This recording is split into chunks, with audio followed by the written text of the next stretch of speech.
শুক্রবার ছুটির দিনে বেলা 3:30 থেকে দর্শনার্থীদের জন্য উন্মুক্ত করা হয়েছে জুলাই স্মৃতি জাদুঘর। সেখানে আছেন সহকর্মী সাদিয়া ন্যান্সি। সেখানে সবশেষ খবর জানতে সরাসরি যুক্ত হচ্ছে তার সঙ্গে ন্যান্সি। জুলাই জাদুঘর উন্মুক্ত করে দেওয়া হয়েছে, সেটা নিয়ে সাধারণ মানুষের অভিব্যক্তি বা প্রতিক্রিয়া কি?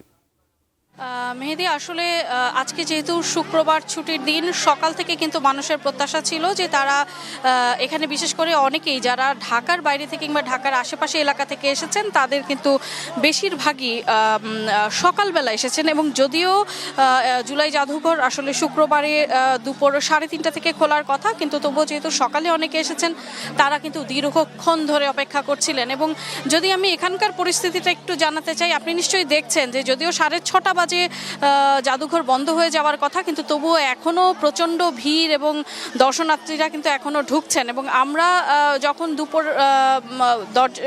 জাদুঘরের খোলার সঙ্গে সঙ্গে এসেছিলাম, তখন কিন্তু পরিস্থিতি খুবই ভয়াবহ ছিল। অর্থাৎ অনেকেই এখানে যেহেতু টিকিট কেটে, অনলাইন এবং অফলাইন দুইভাবেই কিন্তু টিকিট কেটে দর্শনার্থীরা আসতে পারবেন, কিন্তু দুপুরবেলা এতটাই চাপ ছিল, বেশিরভাগ মানুষও কিন্তু যারা অফলাইনে টিকিট, অর্থাৎ এখানে এসে টিকিট কাটতে চেয়েছেন, তাদের অনেকেই কিন্তু টিকিট কাটতে পারেনি। এবং এক পর্যায়ে এখানকার প্রশাসন বা এখানে যারা দায়িত্ব ছিলেন, তারা কিন্তু গেট বন্ধ করে দিতে হয়েছে, এতটাই চাপ ছিল।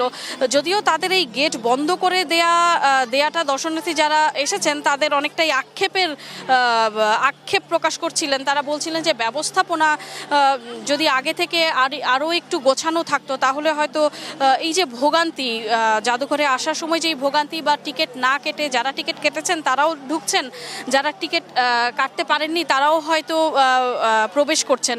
তো এই যে এই অব্যবস্থাপনা, সেটি নিয়ে কিন্তু আমরা অনেক আক্ষেপ দেখেছি। বিশেষ করে নারী এবং শিশু দর্শনার্থী যারা ছিলেন, তাদের কিন্তু একরকম নিরাপত্তা নিয়ে আক্ষেপ আমরা দেখতে পেয়েছি।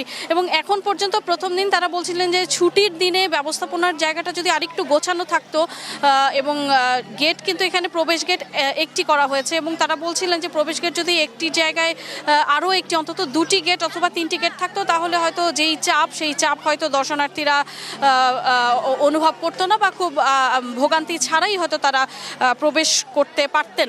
তো এমনটাই কিন্তু এখানে বলছিলেন।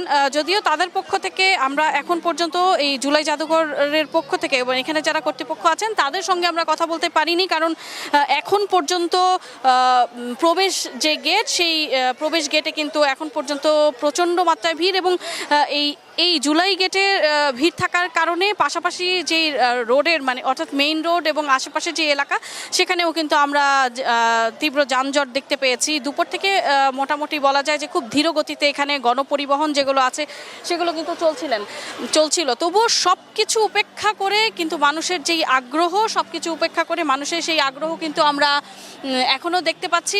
একে তো ছুটির দিন, তার মধ্যে যেহেতু মাত্র 5 আগস্ট খুলে দেওয়া হয়েছে, সব মানুষের একটা আগ্রহের জায়গা। এবং বিশেষ করে জুলাই গণঅভ্যুত্থানে যাদের সন্তানরা আসলে শহীদ হয়েছেন, কিংবা যাদের পরিচিত বা আশেপাশে যারা শহীদ হয়েছেন, তাদের আত্মীয় স্বজন অনেকে এসেছেন, যে তাদের সন্তানদের যেই স্মৃতি, সেগুলো আছে কিনা, সেগুলোর মধ্যেও কিন্তু তাদের একটি আগ্রহের জায়গা আমরা দেখতে পেয়েছি। তো সব কিছু মিলিয়ে বলা যায় যে এই জাদুঘরে কিন্তু প্রচণ্ড চাপ আজকে, এবং এখন পর্যন্ত দর্শনার্থীরা আসছেন, এবং 5:30 পর্যন্ত দর্শনার্থীরা জুলাই জাদুঘরে ঢুকতে পারবেন। তো সবকিছু মিলিয়ে এই ছিল আমার কাছে জুলাই জাদুঘর থেকে সবশেষ খবরাখবর।